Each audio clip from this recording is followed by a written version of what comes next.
My main theme today is on surrendering into grace.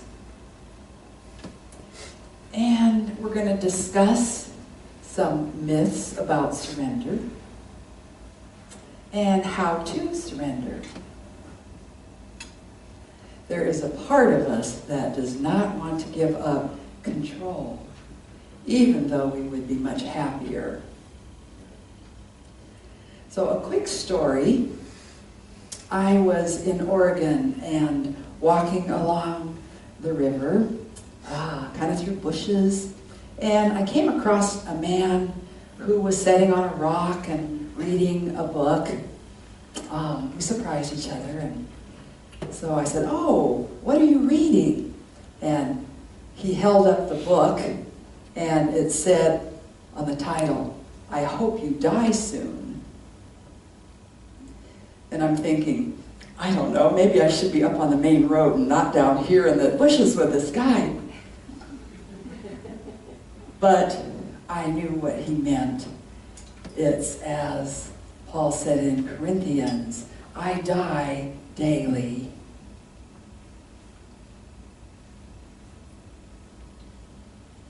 Ramana Maharshi said, grace is ever present.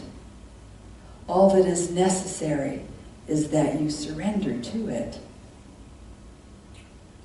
Grace is the field of life. It is love. It's what is. And everything we add on to it takes us away from that grace. So I have a question for you. Are you willing to give up who you think you are and open to unlimitedness? I'll ask you that again.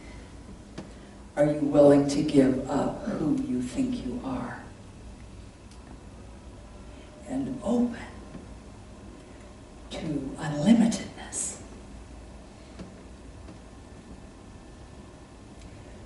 So did you think surrender was going to be something unpleasant? Gandhi said, be willing to surrender what you are for what you could become. Every week we surrender to the one presence and one power. But are we doing that day by day? True surrender is liberation, relaxation, trusting.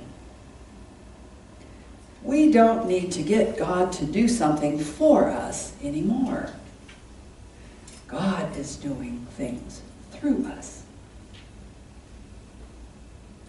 When we surrender, we allow the universe to work its magic. And we say yes to infinite possibilities. So what does happen when we let go and surrender? Well, we let go of a lot of anxieties over what we should be doing and didn't get done, what our spouse or children or parents ought to be doing, not having enough money. We understand that things are what they are, and to resist what is causes us great suffering. Also, when you begin to surrender, you open to a more expansive view of what is success, what is purpose, what is power. What is true power when you are aligned with God? What is true success? So these are some things that we're going to answer this morning. What else do you gain by surrendering? Well, more fun. You get rid of all the seriousness. You learn to conquer your fears and resistances. You learn the grace of letting go at the right moment. You stop obsessing over people and situations, outcomes. We surrender that part of us that causes us suffering. And we find our deepest strength within our essential being. We have to give up all the cultural conditioning, layers of it that we've accepted that lead us away from happiness. We get to give up our psychological and emotional baggage, our ignorance, our delusions, our judgments. One author put it, being in love just feels better. We are surrendering into love. So this sounds pretty good, huh? So why aren't we doing it? Perhaps we're believing some myths about surrendering.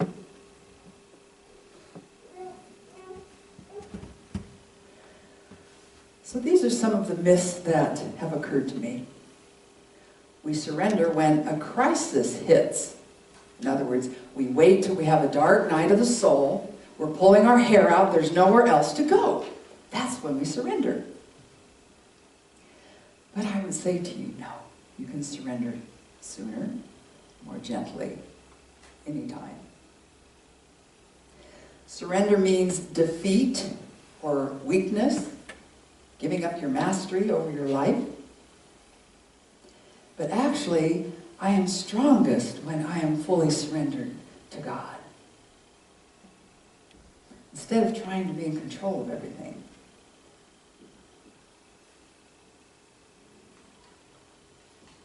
Surrender means saying yes to everything. That's a myth. It's probably unwise. It does not mean you have to be a pushover or allow yourself to be taken advantage of. When I surrender, I make my goals happen. I need everything. But actually, sometimes if you step back and relax about it, we hear, let go and let God. And that is what happens. What was in the gridlock can be loosened up, and magic happens, because you're not the one there trying to do it. And this is rather related. Being in control is a virtue. Well, this goes back to, men don't cry, boys don't cry. I must be in control. To be a master, I am in control. I would say that's not true. So, how do you surrender? What are some things we can start applying practically right away? Well, if you don't have 6 years like the Buddha to sit under a tree, or 2 years like Eckhart to sit on a park bench, then you might choose to just begin surrendering gently and gradually. Just choose a few things, a few problems, and surrender them. And see what happens. See how that feels. See what good things arise from that. And then pick something a little bigger. Go out a little past your field of resistance, which we'll talk about in a moment. And trust more. Just go out a little farther. Trust a little more. Try it with some bigger things. We're very stretchable with our borders. We can begin surrendering the outcome of what we do. We do our best. We don't You can pay attention, especially where it goes down the road. If we're doing our best, that's good. It doesn't even matter if what we're trying to do materializes. We trust that what will be happening is supposed to be happening, and it's going to be better than we pictured it. Staying in the now is very important to surrendering. Bring yourself back there constantly. And it's just like being a surfer. I feel that. You know, whatever is happening, you're just sort of keeping your eyes open and your heart open and just riding the waves. That's all being in the now is.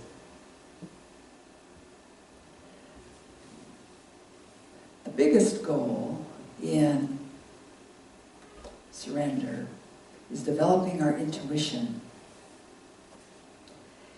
We connect with our deepest self and an amazing amount of knowledge on a whole different level. Your intuition knows the balance between when to do something and when not to do something.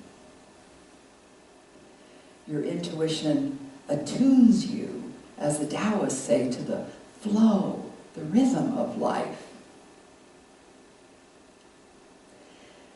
You learn to go to do what you love to do, and it starts happening. So you're just in that flow. Your intuition will keep you there. It might give you some new idea to try. If something comes up in your moments of stillness and it sounds, kind of different, you might explore that. Our intuition actually gives us gut instincts and goosebumps, when to do something or not do something. And one time, I had a decision to make. I could do this or that. They seemed equal. I'm a Libra, I can't help it. So I told myself, sit down and relax, and you're not going to move until you know what to do. I was being a little strict, but I needed to make a decision. So I sat down and I got quiet. And I got quieter. And I just released the whole thing. And pretty soon, my body got up and went and started doing one of those choices. I'm going like, whoa, but we have this inner wisdom, and it is a good guide. I know you have felt your intuition happening when things line up synchronistically and just fall into place. You've been listening to your intuition when that happens.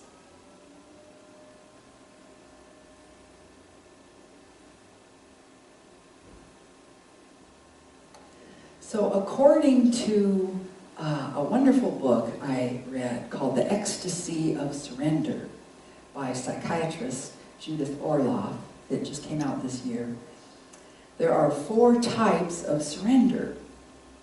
And we need all of them to effectively surrender anything.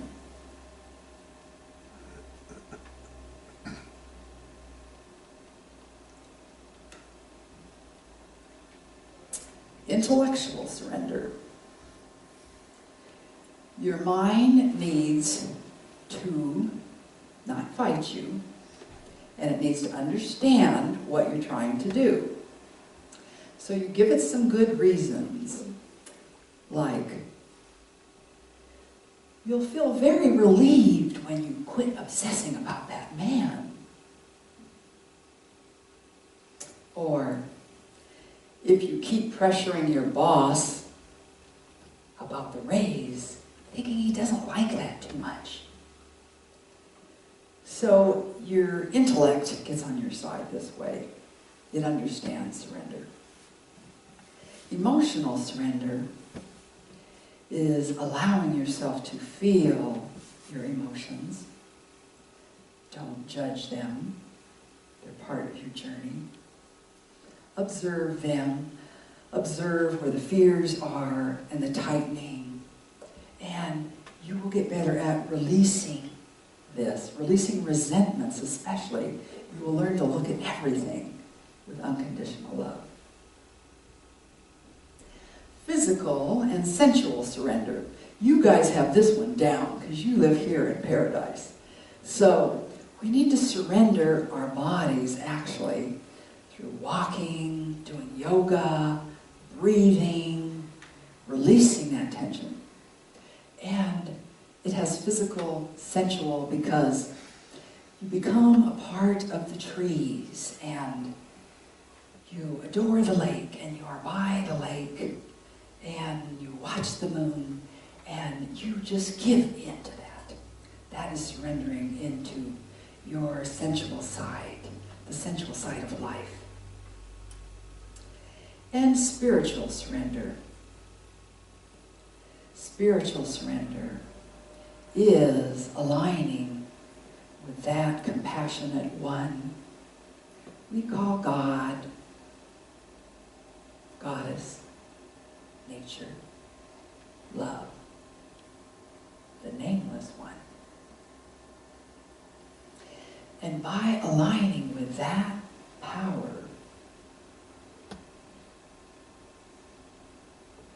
you realize there is so much more than this finite, beautiful life we have. There is so much more to become that. And you realize you have never been alone. You have always had that support for you. You just have not trusted it or noticed it. Surrender is not about giving up or giving in. It's about giving over. And that's easier to let go when you realize the support you really have.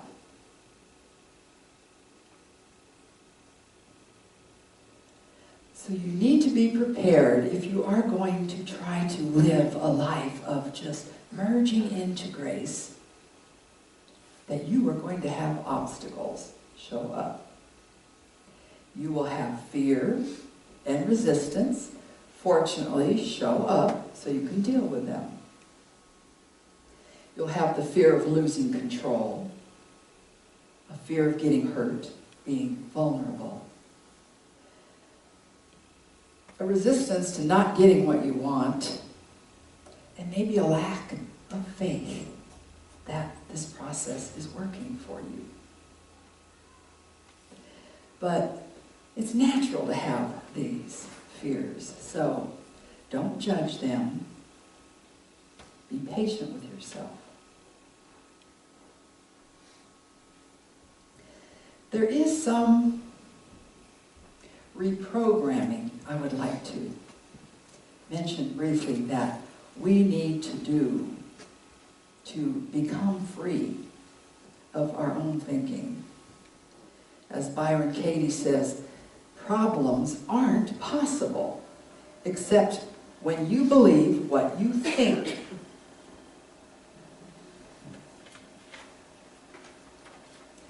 So what is our purpose? I would say it is to be our authentic selves, to live life as it comes, be good people, do good where we can, and aim for a higher state of heart-connected existence. Our purpose is not keeping up with the Joneses or following the cultural idea of success. There needs to be a new paradigm of success, and I feel this is really merging. And surrender can revolutionize success in your life if you give it a chance, if you release to that intelligence that is so much greater than we are, with all of our wisdom and talents. True success is living from the inside out. People have it kind of backwards. And this is why it is important for you to really think about how you are looking at success.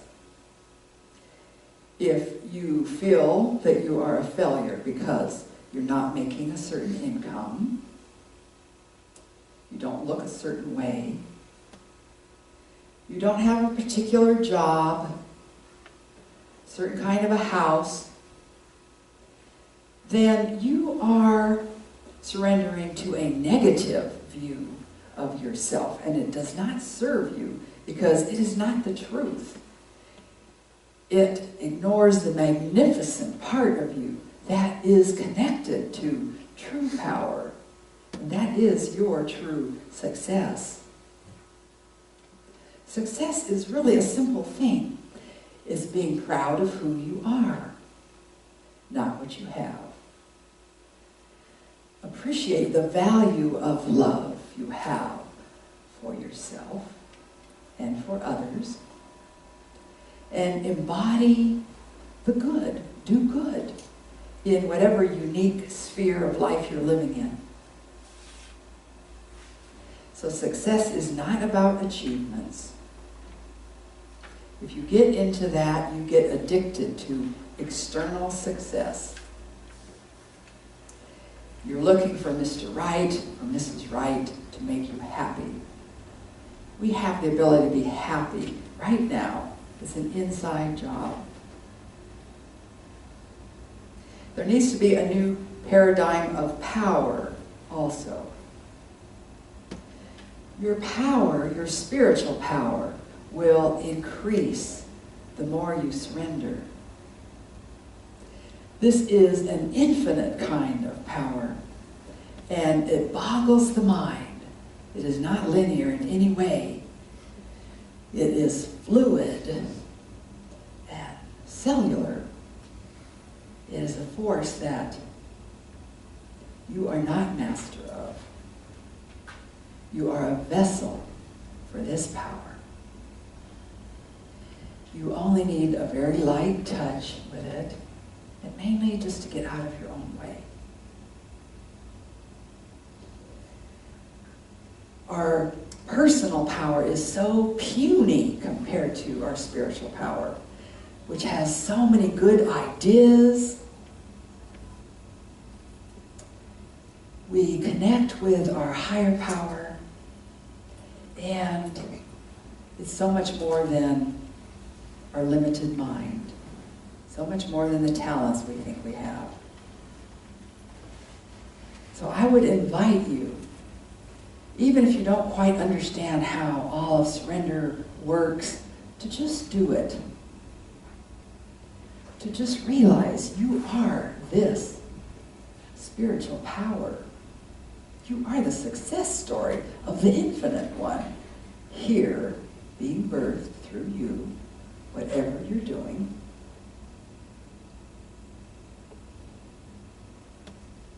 So just try it and relax. Listen. Listen. So I would like to say a word about gratitude. Thanksgiving is my favorite season. What about surrendering to happiness? Isn't that what gratitude does for us?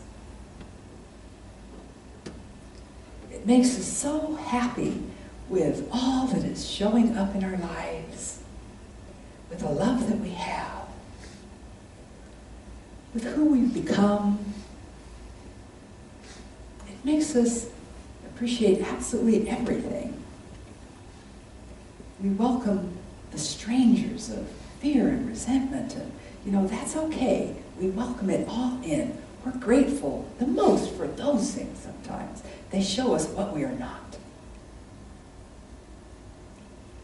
Gratitude is an ecstatic feeling. You can be grateful for everything. For our body, our breath, for the love around us, for the beauty around us. No more of this, well, if I could just do this, this would lie in place, succeed at this, then I'll be happy. Like, no, don't go there. Be happy.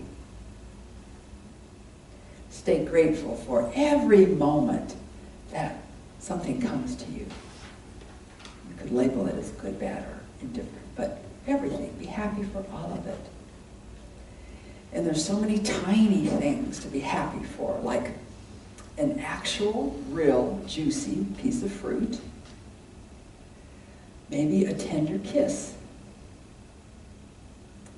or a kind word that you give or receive. You let yourself play in the wonder of what is showing up for you that day.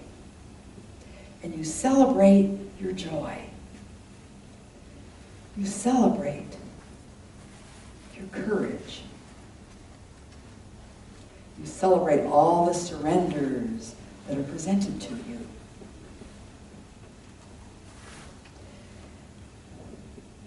It's very important to go within and find stillness. Even if just a few minutes here and there and here and there. I used to go in the bathroom when I had 3 kids. It's like, God, I've got 5 minutes now. But take that time and find that stillness. When you surrender into your own heart, into that unconditional love, that takes you so much farther than your limited self. And in that place, all of your answers wait for you. The mystery of the heart has its own way to intervene for you and open doors for you. It brings you clarity, direction. Just go to your heart and smile at your heart. Surrender is the path of awakening to wholeness. It's all good. Let us pray.